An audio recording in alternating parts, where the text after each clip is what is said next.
Hi everyone, it's Katie here, and I'm here with a super short update about my friend Josh Duggar. If you're like me, you're probably getting tired of hearing about the Duggars and Josh Duggar especially, and that's saying a lot coming from me, right guys? Because I was probably the most obsessed with the whole situation during and after the trial for about 8 months until he was sentenced, and I still kind of follow what's going on with him. But I'm honestly starting to get kind of tired of it. And there is one person that I know of who I wish would start getting tired of Josh Duggar. But she just keeps on hanging in there, guys. And that is poor Anna Duggar.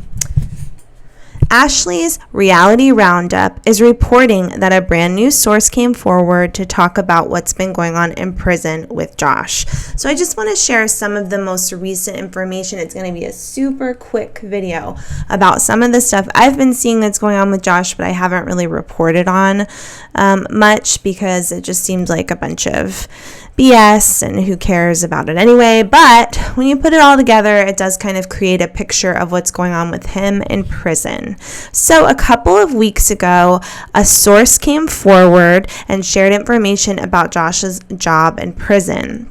The source claimed that Josh was working in the prison kitchen and he was quote unquote fired from his job. But the source said it was because Josh couldn't get along with the other people he was working with in the kitchen. I don't find this surprising at all. I think in my mind, I have no way to know this for sure, but in my mind, it seems like Josh would have a really hard time trying to work with some of the other inmates there.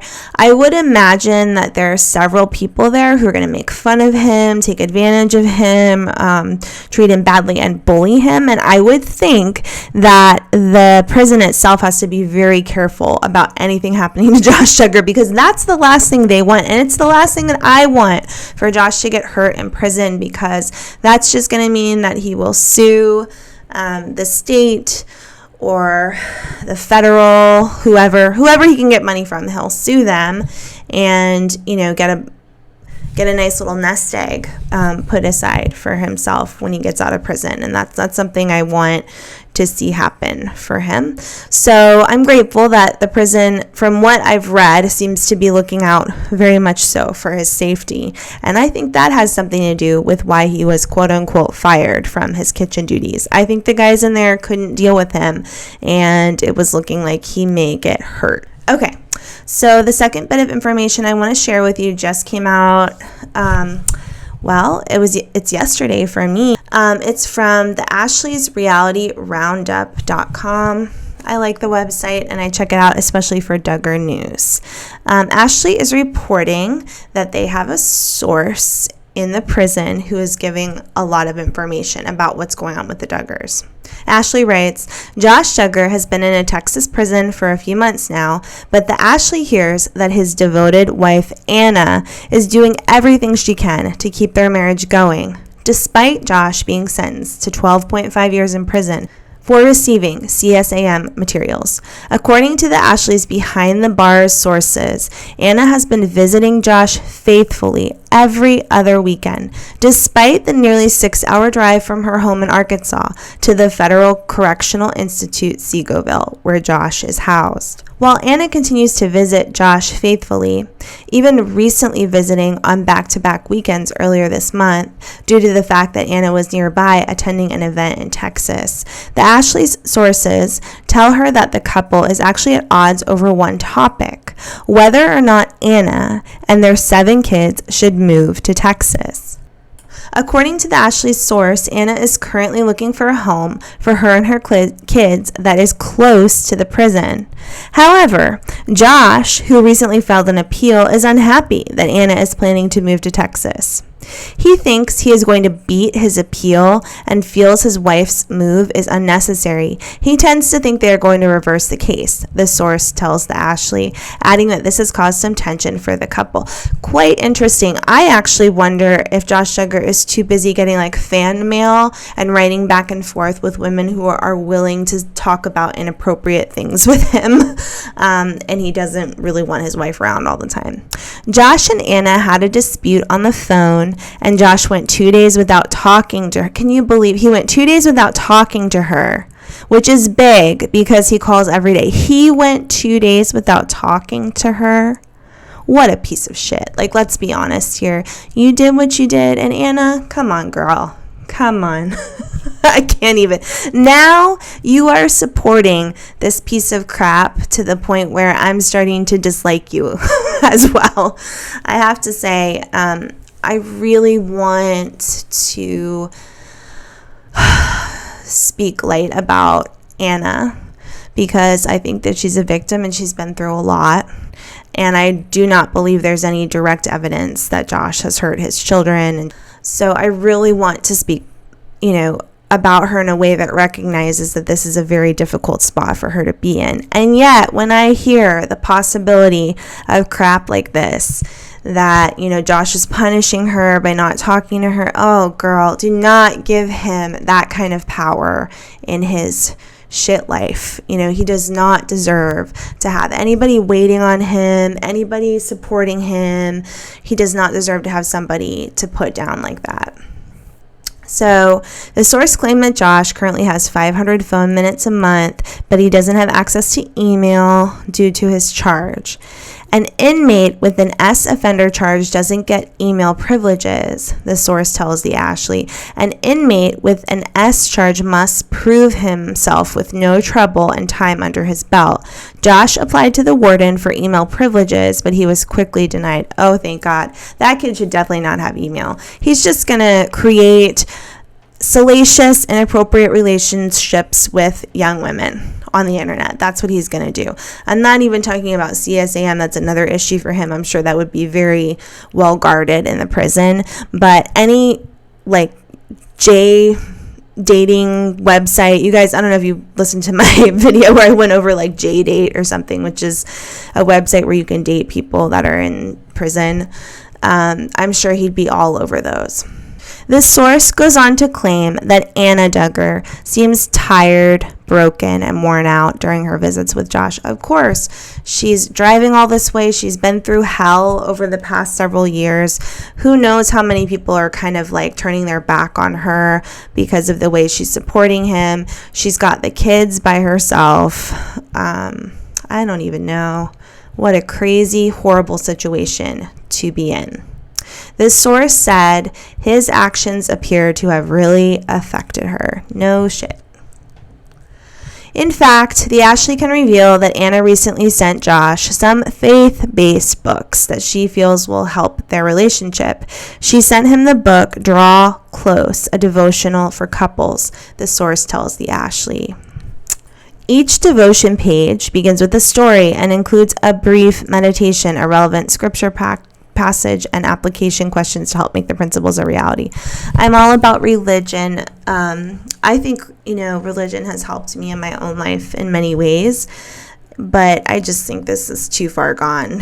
Josh is too far out there for books about counseling or marriage to really help you both. Guys, I've been feeling like Josh Duggar is probably just as happy as a clam in prison. It's probably the first time he hasn't had to listen to children fighting, crying, had to be around his parents who are very controlling in certain ways, have to go to church all the time. I think he's probably this isn't so bad living in a cell with another guy or living in a dorm with other men. I guess it does depend on how far the bullying is going for him, but we're not really getting reports that that's happening too extensively. You think that would be shared by a prison source. They could make some money telling us that, Josh Duggar got punched in the eye. They could make some money for punching Josh Duggar in the eye. So I'm starting to think that for Josh, this is kind of like a vacation from the life that he and Anna have been living over the past several years. So that frustrates me. Okay, the last thing I want to share about Josh is that Josh's former friend, Caleb Williams, who most of you should know pretty well. Mr. Caleb Williams is the guy that Josh hired, friend of his, family friend. He hired Caleb Williams to work on his car lot. And Caleb was in and out of the car lot around the time that CSAM was accessed on the computers.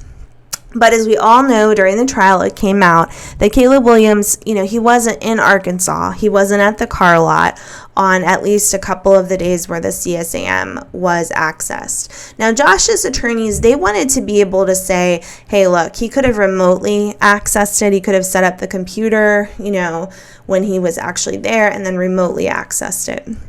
They really turned everything around on Caleb, and a big part of the reason why they were able to do this is because Caleb has a background where he had underage relations with a girl who was like 16 years old when he was 20 something.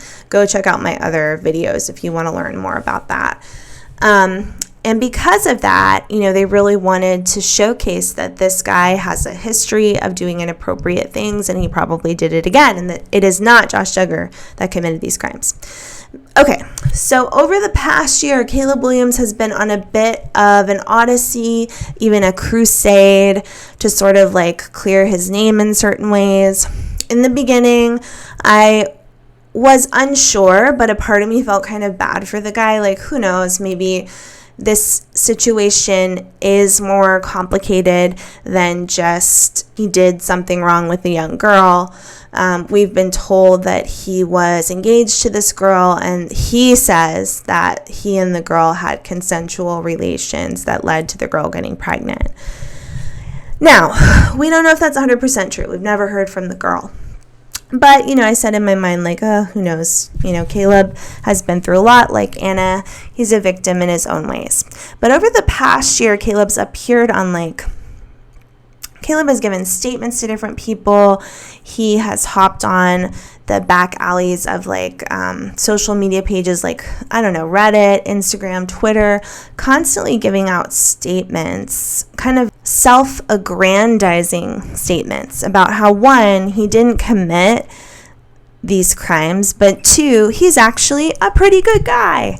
And we should all accept him and start following him and listening to the new podcasts that he's creating and, be interested in the fact that he wants to become a coach for young people who have gone through the same things that he's gone through. So I'm just here to let you know that there's a lot going on with Caleb. You can look some of it up yourself.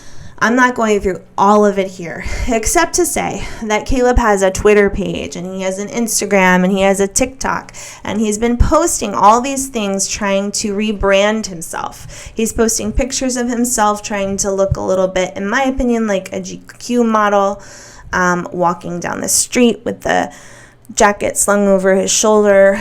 Looks a little bit ridiculous to me.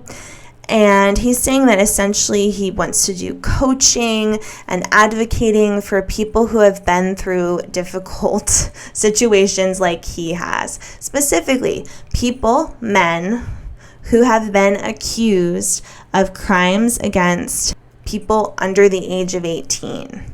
So he's just kind of saying, like, look, I was raised in this religion that told me it was okay to be with this young girl, and that's really unfair to me, and it's wrong, and the way I was arrested and found guilty, and I didn't have any kind of, good legal representation, and I've been through so much.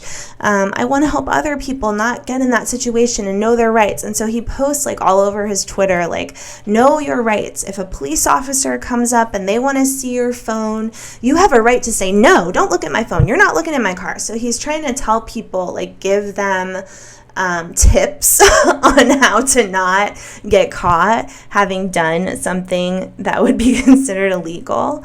And, he's trying to put out there, look at me, I'm an advocate. It's kind of come to light. Some people are reporting on it because he's making a bit of a fuss. He got on, I think it was a live TikTok and answered some questions about his relationship to the Duggars. He also makes weird TikToks with inspirational music in the background, and then it's him in many different pictures, going from a young, disturbed kid who hung out with the Duggar family to who he is today and how much he's changed. It makes me feel very uncomfortable.